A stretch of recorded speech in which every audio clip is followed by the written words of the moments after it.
আমাদের মা বোনদেরকে উদ্দেশ্যে বলতে চাই যারা আজকের মাহফিলে এসেছেন, 10টি নসিহা এবং উপদেশ আমি আপনাদের জন্য নিবেদন করতে চাই।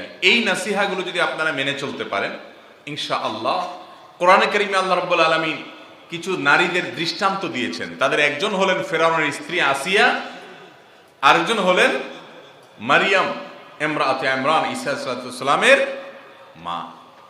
তাদের মতো এবং নবী করিম সাল্লাল্লাহু আলাইহি সাল্লামের পত্নীগণ মহিষা আয়েশা রাদিয়াল্লাহু তাআলা আনহা সহ উম্মুল মুমিনিন সহ আরো যারা ছিলেন, তাদের মতো হতে হলে আজকের এই যুগের সকল চ্যালেঞ্জ এবং প্রেক্ষাপটকে সামনে রেখে 10টি নসিহা আপনাদেরকে আমি করতে চাই। নাম্বার 1, ঈমান তো থাকতেই হবে, সেটা আমি আর পয়েন্টে আনলাম না। 1 নম্বর হলো 5 ওয়াক্ত সালাত ঠিক মতো করতে হবে। আমাদের মা বোনদের একটা সমস্যা হলো, অনেক মহিলারা আছেন টাইম মতো নামাজ পড়েন না। যেহেতু পুরুষরা জামাতে নামাজ পড়ে, তাদের জামাতে সালাত আদায় করার জন্য একটা গুরুত্ব থাকে, মা বোনরা বাসা বাড়িতে পড়ছি করে অনেক সময় দেরি করে ফেলেন। এবং একটা ভুল মাসআলা আমাদের দেশে মহিলাদের মধ্যে ছড়িয়ে আছে, সেটা হলো মহিলাদের সালাত হবে মসজিদে পুরুষের জামাতের পরে, আজানের আগে তারা নামাজ পড়তে পারবে না, পুরুষদের জামাতের আগে পড়তে পারবে না। এরকম একটা ভুল ধারণার কারণে অনেক মহিলারা অপেক্ষা করে, দেরি করে। নামাজকে দেরি করতে করতে অনেক সময় দেখা যায়, বিশেষ করে গৃহস্থলী কাজকাম করতে করতে, জোহরের সালাত আদায় করতে করতে 2টা, 2:30, 3টা পর্যন্ত বেজে যায়। ঠিক না ঠিক? মা বোনরা ওয়াক্ত মতো এবং সময় হওয়ার সাথে সাথে দেরি না করে সালাত আদায় করবেন। মসজিদে জামাত হলো কি হলো না আপনাদের দেখার দরকার নাই, আজান হলো কি হলো না সেটা দেখার দরকার নাই, দেখবেন ওয়াক্ত হয়েছে কিনা, টাইম হয়েছে কিনা। টাইম হয়ে গেছে, সালাত আদায় করে ফেলেন। সালাতের ক্ষেত্রে মা বোনদের আরেকটা বিষয় হলো তাড়াহুড়ো করা, অস্থির হওয়া, খুব হুলস্থুল করে নামাজ পড়া। যার নামাজ যত ধীরে হয় সে তত ভালো নামাজি, সে তত ভালো মুত্তাকি এবং পরহেজগার মানুষ। সেজন্য মা বোনদেরকে আমি বিশেষভাবে বলবো, নামাজ হবে খুব ধীরে ধীরে, রুকু হবে অনেক লম্বা সময় নিয়ে, সুবহান রাব্বিয়াল আযীম খুব ধীরে ধীরে নিবেদন করেন, সুবহান রাব্বিয়াল আলা খুব আস্তে আস্তে পড়েন।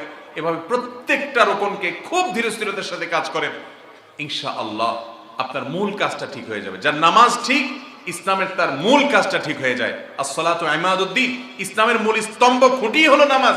যার নামাজেরই ঠিকঠাক নাই, তার ইসলামের অন্য কোনো কিছু ঠিক নাই। এই জন্য মা বোনদেরকে বিশেষ করে আমি বলতে চাই, 5 ওয়াক্ত নামাজ প্রথমত ওয়াক্ত মতো সময় হলে আদায় করবেন। খবরদার কাজ শেষ করে এরপরে নামাজ পড়ে এটা করবেন না।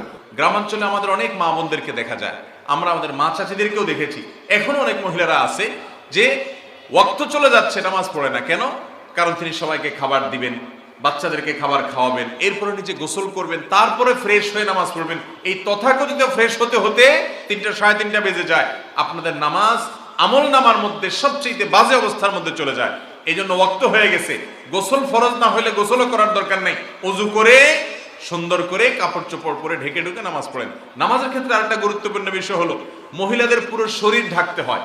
আমার জানা মতে, আমি ছোটবেলা থেকে মা চাচি মাহারা মহিলাদের যত দেখেছি, আমাদের দেশে মহিলাদের অনেকে আছেন যারা এই হাতের গোছা খোলা রাখেন, শাড়ি পরে নামাজ পড়েন, তারপরে ওড়না পড়তে হয় সেটা জানেন না। চুল দেখা যায়, হয়তো গলা দেখা যায়, হয়তো পেট, পিঠ বা কাঁধের কোনো অংশ দেখা যায়। নামাজ হবে না যদি পুরো নামাজ জুড়ে ভাবে এগুলো উন্মুক্ত থাকে। কারণ এই মুখমণ্ডল, 2 হাতের কবজি এবং পায়ের পাতার নিচের অংশ ছাড়া যদি পুরো শরীর আপনি না ঢাকেন, সামান্য একটু সময়ের জন্য খুলে গেছে ভিন্ন কথা। এই জন্য নামাজের ক্ষেত্রে 3টা গুরুত্বপূর্ণ দিক বললাম। 1 হলো সময় হলে কাজ শেষ করে নামাজ পড়বো এটা না, গোসল করে নামাজ পড়বো এটা না, গোসল ফরজ না হলে ওযু করে ওয়াক্ত হয়ে গেছে সব পরে আগে নামাজটা পড়বেন। দ্বিতীয়ত নামাজটা ধীরে ধীরে পড়বেন, আস্তে আস্তে পড়বেন। 3 নম্বর হলো যে নামাজের মধ্যে সতর ঢাকার যে ফরজ আছে, মহিলাদের সতর পুরো শরীর ঢাকতে হয়। অতএব শাড়ি পরে নামাজ পড়লে কোনো অসুবিধা নেই, কিন্তু তার উপরে আপনাকে একটা ওড়না, একটা চাদর বড় পড়তে হবে, যাতে করে পুরো সব ঢেকে ঢুকে থাকে পুরো নামাজের মধ্যে। এটা ফরজ, না হলে নামাজ হবে না। নাম্বার 2, নবী করিম সাল্লাল্লাহু আলাইহি সাল্লাম মহিলাদের জান্নাতে যাওয়ার যে 4টা সংক্ষিপ্ত শর্ট সিলেবাস দিয়েছেন, এর ভিতরে 2য় নম্বর হলো রমজানের রোজা রাখা। রমজানের রোজা তো আমরা রাখবো ইনশাআল্লাহ। এর পাশাপাশি আইয়াম বীজের রোজা, সোমবার বৃহস্পতিবারের রোজা, এগুলো রাখার চেষ্টা করব। মহিলাদেরকে নবী করিম সাল্লাল্লাহু আলাইহি সাল্লাম বিশেষভাবে নসিহত করেছেন, এজন্য তারা বিশেষ গুরুত্বের সাথে এটা রাখবেন। নাম্বার 3 হলো স্বামীর আনুগত্য করা। স্বামীর আনুগত্য করা, এটার মতো কঠিন কাজ মহিলাদের জন্য আল্লাহর জমিনে আরেকটা নাই। সব আমল মহিলারা করতে রাজি আছে, কিন্তু স্বামীর কথা শুনতে রাজি না। আমরা আবার স্বামীরা আবার এই ওয়াজ শুনতে খুব, এটা শুনতে আমাদের খুব রিল্যাক্স ফিল হয়, তাই না? এটা শুনতে খুব ভালো লাগে যে হুজুর জায়গায় আসছে এতক্ষণ পরে। হ্যাঁ, এই জায়গায় একটু ভালো করে বলেন হুজুর, কোনো কথা শুনে না বাসা। ভাইরা আমার, আমরা সবাই আরেকজনের হাদিস শুনতে চাই, আরেকজনের মাসালা শুনতে চাই, নিজেরটা শুনতে রাজি না। আপনাদের পুরুষদেরকে পরে ধরতেছি, মহিলাদেরটা ধরা হয়ে গেছে, মহিলাদেরটা আছেন। স্বামীর আনুগত্য করতে হবে। আমি একেবারে কোনো ভূমিকা ছাড়া সোজা যদি বলি, আমার বোনরা যারা আমাকে শুনছেন বা অনলাইনে যারা শুনবেন, দেখুন আজকের দুনিয়াতে তথাকথিত ব্যক্তি স্বাধীনতার সীমানা ছাড়িয়ে মানুষকে আজ এমন একটা পর্যায়ে নিয়ে যাওয়া হয়েছে যে আমাদের পারস্পরিক সম্পর্কগুলো আর আগের মতো নাই, এখন সব ঠুনকো হয়ে গেছে। আগের মুরব্বীদের স্বামী স্ত্রীর মধ্যে যে বোঝাপড়া হতো, যে ভালোবাসা হতো, সে আন্ডারস্ট্যান্ডিংটা এখন আর নাই।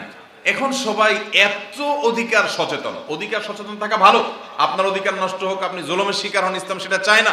ইসলাম সবার স্বাধীনতার কথা বলে, কিন্তু তার একটা সীমানা আছে, তার একটা লিমিটেশন আছে, তার একটা সংজ্ঞা আছে। আজ আমরা লাগামহীন হয়ে যাচ্ছি। লাগামহীন হওয়ার কারণে হয়েছে কি, কেউ কাউকে মানতে রাজি না। একটা পরিবারের একজন কর্তা থাকবে, স্বামী কর্তা, তার এই কর্তৃত্ব, তার এই নেতৃত্ব, পরামর্শের ক্ষেত্রে, সিদ্ধান্তের ক্ষেত্রে এটাকে মেনে নেওয়া একজন নেককার এবং জান্নাতি নারীর পূর্ব শর্ত। মানতে কষ্ট হবে, তিতা করলার মতো লাগবে, তারপরও মানার চেষ্টা করতে হবে, শুধুমাত্র নিজের আখিরাতের দিকে তাকিয়ে, আল্লাহর দিক তাকিয়ে। আবার এর মানে এই না যে স্বামীরা যা খুশি তা করবেন, তারা অন্যায় কোনো নির্দেশ করলে সেটা মানতে বাধ্য নন। তারা অনাচার করলে অবশ্যই সেটার প্রতিকারের চেষ্টা মহিলাকে করতে হবে, করার অধিকার আছে, কিন্তু শৃঙ্খলার স্বার্থে পরিবারে স্বামীকে তিনি মেনে চলবেন এবং তার আনুগত্য করার চেষ্টা করবেন যতক্ষণ তিনি যৌক্তিক নির্দেশ করেন। নাম্বার 4, লজ্জাস্থানের হেফাজত করা, চরিত্রের হেফাজত করা। আজকাল ঘরে ঘরে পরকিয়া, ঘরে ঘরে অশান্তি, স্বামী অন্য মহিলার সাথে খারাপ সম্পর্ক, স্ত্রী অন্য পুরুষের সাথে হারাম সম্পর্ক, আছে না? এগুলা ফেসবুকে, ফেসবুকের বাহিরে বিভিন্ন জায়গায়। এই জন্য একজন নারী তিনি তার ইজ্জতকে, সম্ভ্রমকে হেফাজতের জন্য সর্বাত্মক চেষ্টা করবেন, কোনোভাবে এই জায়গায় আঁচড় লাগতে দিবেন। যদি এর জন্য ফেসবুক দায়ী হয় সেখান থেকে সরে আসবেন, ইউটিউব দায়ী হলে সেখান থেকে সরে আসবেন, এই চেষ্টা করতে হবে। নাম্বার 5, সন্তান লালন পালন করা। ভাইরা আমার, এটা আমাদের পুরুষদের জন্য প্রযোজ্য, অন্য সবগুলো পয়েন্টই পুরুষদের জন্য প্রযোজ্য, বিশেষ করে এটা।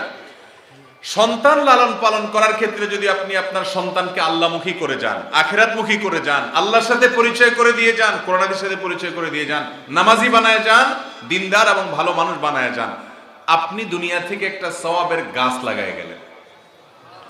কারণ আপনি নিজে কতটা আমল করে যেতে পারবেন, 10 জন মানুষকে ওয়াজ করে, নসিহত করে মানুষ করে গেলেন, ওইটার চাইতে অনেক গুণ বেশি গুরুত্বপূর্ণ আপনার নিজের ছেলে মেয়েকে যদি নামাজি বানান, দিনদার বানান, মুত্তাকি বানান, ইমানদার পরেজগার বানান, আল্লাহর সাথে পরিচয় করায় দেন। কারণ এই বাচ্চা যত নেক আমল করবে, যত দোয়া করবে, আপনি কবরে যাওয়ার পরও আপনার আমল নামে তার সব উপকারিতার যে লেখা হতে থাকবে ইনশাআল্লাহ। এই জন্য মা বোনরা, বিশেষ করে সন্তান আপনাদের কাছে বেশি থাকে, তাদেরকে আল্লাহর সাথে পরিচয় করান। আজকাল আমাদের মা বোনরা দুনিয়াবী শিক্ষা শিক্ষিত করার জন্য পাগল করা হয়ে যান, করান সেগুলা, কিন্তু তাদেরকে দিন শিখান, আল্লাহর সাথে পরিচিত করান, নামাজে অভ্যস্ত করান, কোরআনটা সহি করে পড়া শিখান এবং আল্লাহ এবং আল্লাহ রাসূলের আনুগত্য শিখান, দিনের প্র্যাকটিস বাসার মধ্যে করেন। তাহলে আপনি একজন দিনদার, নেককার, মুত্তাকি মহিলা হতে পারবেন। নাম্বার 6, নেয়ামতের শুকর আদায় করেন। নবী করিম সাল্লাল্লাহু আলাইহি ওয়াসাল্লাম বলেছেন, মা বোনদের জাহান্নামে যাওয়ার সবচেয়ে বেশি কারণ হলো নাশুকুরি। এই নাশুকুরি অনেক পুরুষও বেশি করে, কোনো কোনো ক্ষেত্রে মহিলার চাইতে কোনো পুরুষ বেশি করে, কিন্তু মহিলাদের মধ্যে এই রোগ সম্পর্কে নবী করিম সাল্লাল্লাহু আলাইহি ওয়াসাল্লাম সতর্ক করেছেন।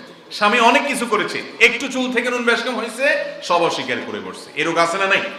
অতএব আল্লাহ শুকর আদায় করতে হবে, বিশেষ করে দাম্পত্য জীবনে। এটা আমাদের পুরুষদের জন্য জরুরি, টনিকের মতো।